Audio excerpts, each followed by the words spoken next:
Hi, it's Mizuki, and for my final project, I decided to research baking as a coping mechanism. Everyone watching this video has their own unique coping mechanisms. Coping, defined by the National Library of Medicine, is the thoughts and behaviors mobilized to manage internal and external stressful situations. Some examples of coping mechanisms are sleeping, binge eating, working out, or simply doing things that help you unwind.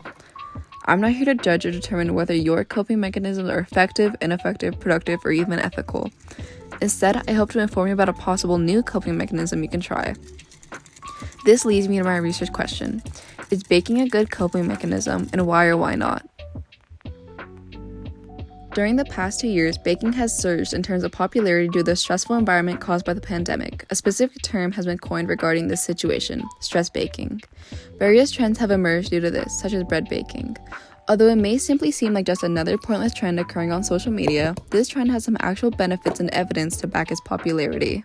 When relating baking as a coping mechanism specifically to the times during the pandemic, Professor Marian Hetherington, University of Leeds, explained in the journal Appetite how during this period of time a general rise in anxiety over one's health occurred. The unique environment created disproportionately affected those with anxiety and eating disorders. They found that during the pandemic, unhealthy and healthy eating habits spiked. Due to the high stress environment, an increase in indulging in comfort foods occurred. Ellen Pitzik from Denison University wrote a paper titled Baking During COVID-19: Coping, Connecting, Creating.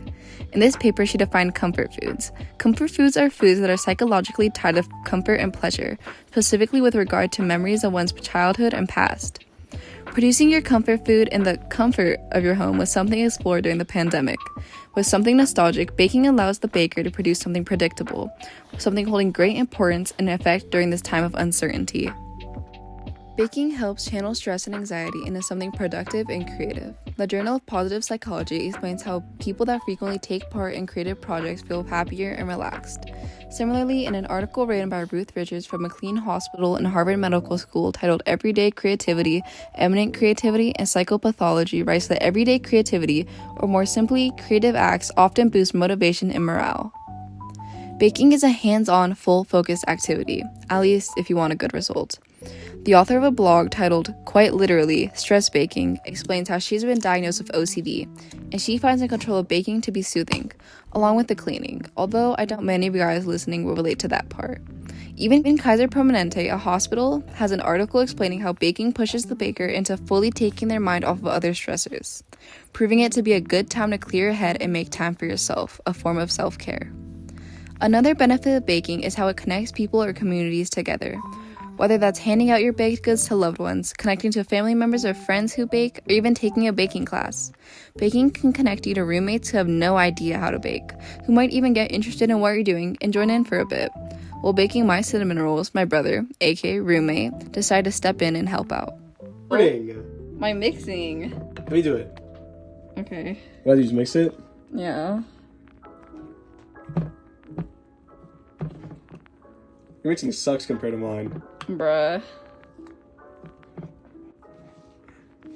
Ugh, you put too much in. No. Is it time lapse? No. The goal with baking isn't perfection, but instead just trying your best at a new activity. It's not a perfect or instantaneous solution for all of your mental health worries, but it does pose various positive benefits.